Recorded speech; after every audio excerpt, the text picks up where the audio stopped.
depuis un certain temps, il y a un grand débat dans les réseaux sociaux en Guinée concernant notre héros national, le président Ahmed Sékou Touré, l'homme du 28 septembre, celui-là qui a dit non au général de Gaulle pour donner l'indépendance de la Guinée. Nous savons tous que Thierno Monenembo est un grand écrivain, mais nous savons aussi que c'est une personne qui a une haine viscérale contre Sékou Touré et même contre le peuple guinéen. Et je voudrais appeler tous les Guinéens, interpeller tous les Guinéens qui savent quelque chose de cette histoire, d'intervenir. Car en laissant Thierno Monenembo seul, il va chauffer à blanc les jeunes générations. Il va les faire nourrir de la sève, de la haine contre leur patrie et contre le héros national Ahmed Sékou Touré. D'ailleurs, Thierno Monenembo ne peut pas être la personne la mieux indiquée pour juger Sékou Touré, parce qu'il s'est dit victime de la révolution, donc il est supposé être victime de la révolution. Mais je voudrais vous rappeler que tout ce qu'on dit là, Sékou Touré sanguinaire, Sékou Touré ceci, cela, tout se déroule entre 1969, 1970, 1973, 1974, 1975. Qu'est-ce qui s'est réellement passé pour vous qui me regardez? Sékou Touré a dit non au général de Gaulle pour que la Guinée soit indépendante. De Gaulle ne l'a pas toléré. Mais avant cela, Sékou Touré s'est battu pour la liberté de l'homme africain par rapport aux autres Guinéens d'abord, en luttant pour la suppression de la chefferie traditionnelle qui pesait plus lourd à cette époque que même le régime colonial. Donc pour ces deux raisons, l'homme à abattre, c'était Sékou Touré.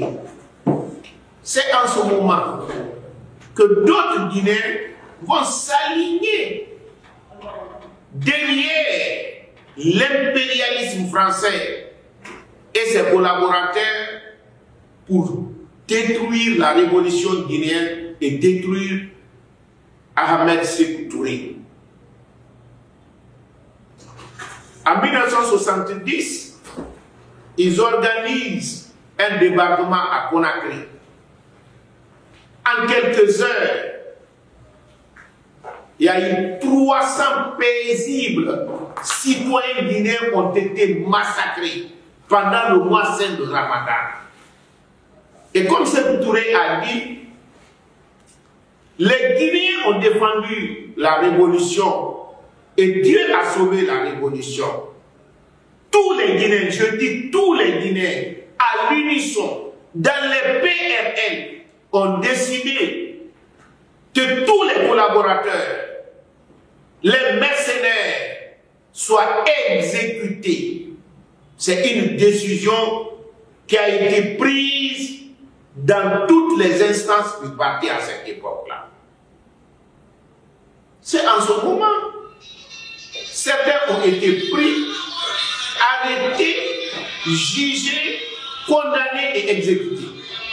C'est vrai, aujourd'hui, on peut dire que cette justice à cette époque ne donnait pas les mêmes garanties que la justice d'aujourd'hui.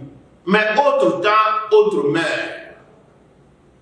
Mais si nous nous comparons à la France, après la Seconde Guerre mondiale, il y a eu plus de 9000 exécutions extrajudiciaires des collaborateurs qui n'ont même pas été jugés. Nous, heureusement, la révolution avait éduqué les Guinéens. En dépit de tout ce que la capitale Conakry avait subi à cette époque, les 300 personnes tuées, quand on prend le ratio de la population, c'est comme si tu tuais plus de 30 000 personnes aujourd'hui à Conakry. La population s'est ressaisie, est restée derrière la révolution, les gens ont été pris, jugés et condamnés. Je ne suis pas en train de dire ici que tous ceux qui avaient été arrêtés, jugés, condamnés, étaient tous fautifs. Peut-être, il peut y avoir des innocents. Mais s'il y a eu des victimes collatérales, à qui la faute? À Sékou Touré ou à ceux qui ont organisé le débarquement des mercenaires, ceux qui ont attaqué, massacré les Guinéens, qui a entraîné la répression? Moi, je pense ceux qui ont fait débarquer les mercenaires pour tuer les Guinéens, c'est eux qui doivent être rendus responsables des victimes collatérales. En France, je le disais, il y a eu 9000 personnes qui ont été exécutées d'une manière extrajudiciaire. Et je me rappelle, si j'ai la bonne mémoire, Adrien Texier, ministre de l'Intérieur d'alors, a dit aux gens de De Gaulle qu'il y a eu 105 000 exécutions entre août 1944 et mars 1945. Donc, pourquoi je relate tout ça? Parce que pour la réconciliation nationale, pour la paix et la tranquillité, il faut la vérité des faits historiques. Et d'ailleurs, quand on voit au-delà, tous les héros qu'on célèbre aujourd'hui, vous ne trouverez pas un seul qui peut vous dire qu'il y a un héros qui n'a pas été responsable de l'assassinat d'une autre personne. Si on prend Samori Touré, les gens parlent même de son propre fils qui a été exécuté par lui. Quand on prend Bokar Biro, l'histoire retient que c'est son propre frère qui fut exécuté par lui et la tête apportée à sa maman. Pourquoi en parlant de l'histoire, on ne parle que de Sékou Touré seulement sanguinaire? On est fiers d'être des descendants de Bokar Biro, fiers d'être descendants de Samori Touré. Et au même moment, on s'attaque à Sékou Touré. Ça, c'est quelque justice à géométrie variable. Je voudrais que les jeunes sachent que la révolution s'est battue pour l'affirmation de l'homme africain, particulièrement du Guinéen.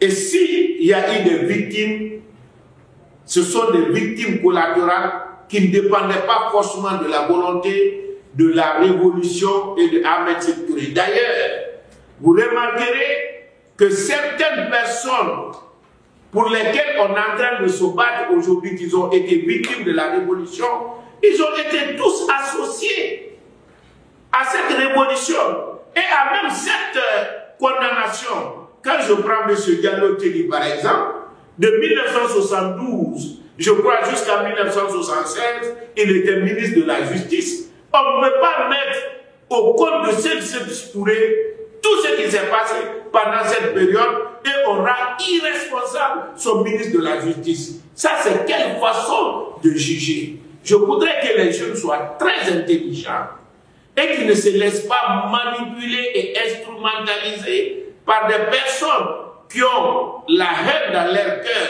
comme mon frère Thierno Monenembo. Malheureusement, ils ne tirent pas les bonnes leçons parce que la plupart des Guinéens, dès qu'ils le voient soutenir quelqu'un, ils se méfient de cette personne parce que la haine ne construit pas un pays. Je vous remercie.